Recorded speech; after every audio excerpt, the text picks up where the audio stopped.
I was always a backbencher, and I used to pass all my prof exams by studying 1 month before it. I want to thank PPG a lot because it helped me a lot in this journey. I want to talk about the readiness index also, like it's like a real-time stimulator.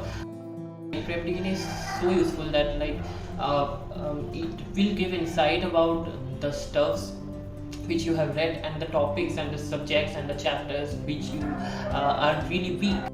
But I used to give the GTs in PPG, right? Whichever questions I was getting from there, it came like the same way.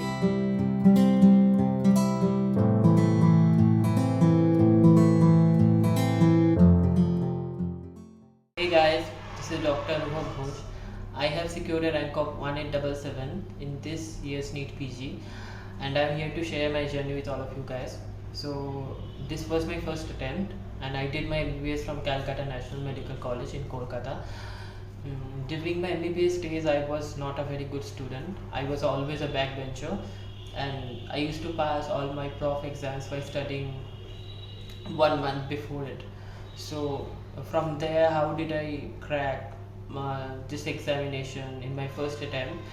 So for that reason, I want to thank you pre-PG a lot. I was very determined to get a rank in this year only, because there was a speculation, and there was a dilemma that NEET PG won't be happening from 2024. It will be replaced by NExT, So I was very determined so that I can get a rank in this year itself, and I did my house internship from PetMed, so I was expecting that I would take pediatrics only, cause I have studied only for 4 to 5 months, so I was very happy getting a 4K 5K rank and taking PetMed, but good God, touch wood, I got that rank. So basically I came to know about it during my internship, when other batchmates of mine were taking Mallows and other stuffs.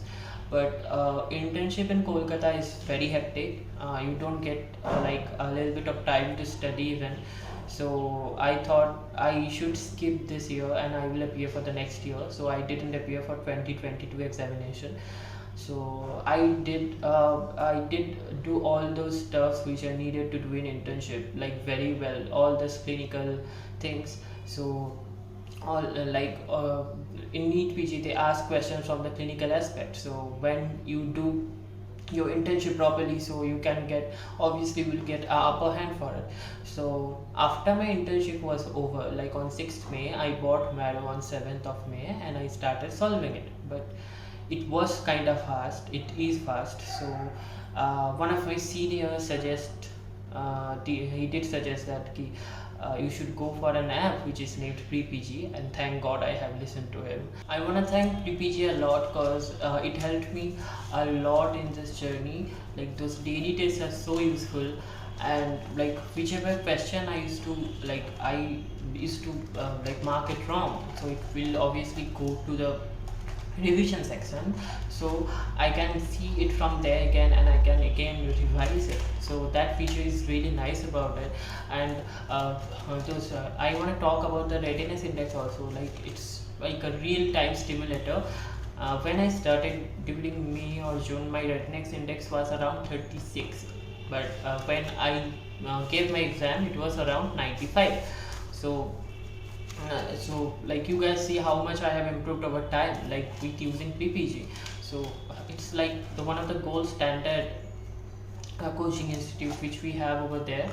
I also did simultaneously study from Marrow also. I also give their GTs and stuff, but I felt that those GTs are kind of tough in comparison to the NEET PG itself, because in NEET PG they ask really easy questions, not that easy, but they ask really doable questions, and those are kind of easy, and they are from the day-to-day things which we are facing in the emergency or in the hospital itself. So that's the thing I want to tell my juniors. Let me not sugarcoat it that you have to study a lot. For the last 4 to 5 months, I was preparing from May 2022, and I haven't had my basics, like I didn't do it well in my MBBS examinations. So for that reason, it was taking a bit more time as comparison to others, cause I was reading like many of it like for the first time, and I have to get it done. Okay, so like by the end of September, I have finished like most of the long subjects, and I kept medicine for the last 3-4 months, and then I finished like most of the short subjects also, but I was having 3-4 left. So there's another thing: the first read which you will give, it's the most important thing. Okay, it's the basic. It will make the basic of your study, and the more precisely, the more consistently, the more good you will read it, and you will get a like rank on the basis of that only. Like people will tell you ki go for like 3, 4, 5 revisions. Like you should, like you don't need to go for that much of revision. Okay, I did give one revision, and I went to the exam hall, and I still got a 1877 rank.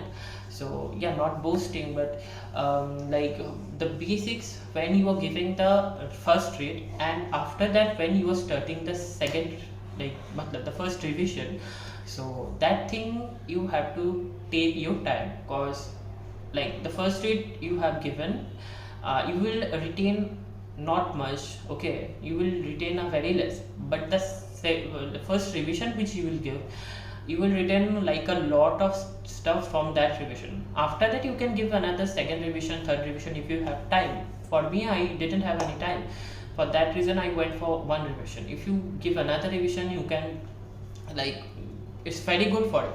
So, and like, do not make those mistakes which I did. Do not make silly mistakes. I did around 10 to 15 silly mistakes. Like, I have always had this tendency that I tend to like study all those tough topics. Now come to prep DNA. Like prep DNA is so useful that like it will give insight about the stuffs which you have read, and the topics and the subjects and the chapters which you are really weak, so that you can improvise them, and you can revise them, you can read them well.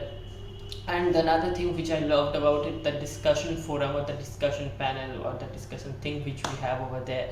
Like I have met a lots of friends from there. I was also part of study circle.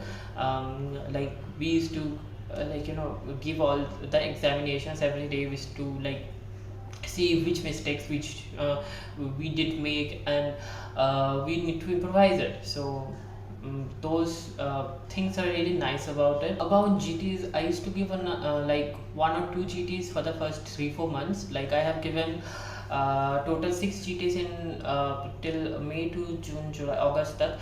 And after that I started giving GTs in every week, because one of my seniors suggested that you should sit over the iPad of whichever device you were using, because the sitting for the 3 hours is like itself a thing, like at first I used to go away, and I used to come back again, and then I used to start giving the exam. But you should not do it. You should sit for 3 hours over there, and you should try to read each and every question. If you don't know the answer, just skip it, but you should try to read each and every questions. And remember that like whichever marks you are getting till the last day of till the last day of your preparation, like you are getting from it. You make yourself a promise that you won't get that mistake done again by yourself. So till the examination, you are learning everything. You are learning. The mark which you will get in the examination itself will be the final marks. Okay, so just don't worry about whichever mark you are getting in a GT, because see GTs as a like a learning tool only. Like see which mistakes you are doing, and you just like learn from those mistakes, and you should not repeat them. Another tip which I want to give my fellow batchmates or juniors who are like again appearing for the exam, like don't get zoned out in the examination hall. Like this was my first attempt, and this was my first ever examination on a like a online examination I have attempted in my life. So I got kind of nervous and I got zoned out in the examination hall, and like first, like for the 30 minutes I was like still processing like what the thing is happening in front of me. But the questions, like whichever I used to give the GTs in PPG, right? So whichever questions I was getting from there, it came like the same way in the main exam also. Like it's a real stimulator of the exam. So I really want you guys to have like PPG as your source also, and like as your MCQ solving tool, because those 85 to 90,000 MCQs you can't solve each and every one of them, but the everyday's exam which they are taking, like those are the best like MCQs and the best topics which from which the questions are repeatedly being asked. So they select those questions from those topics only. You should study them, you should read them, you should do the MCQs very carefully, and like do not let anyone tell you that you can't do it. You can obviously do it. Like I did it also. Like lots of my friends and seniors, they have doubted my skills and stuff, cause I never got a honors in my entire MBBS examination, but I got a rank of 1877, and I feel this is really nice. I can pursue my dream of being a dermatologist, you know. So yeah.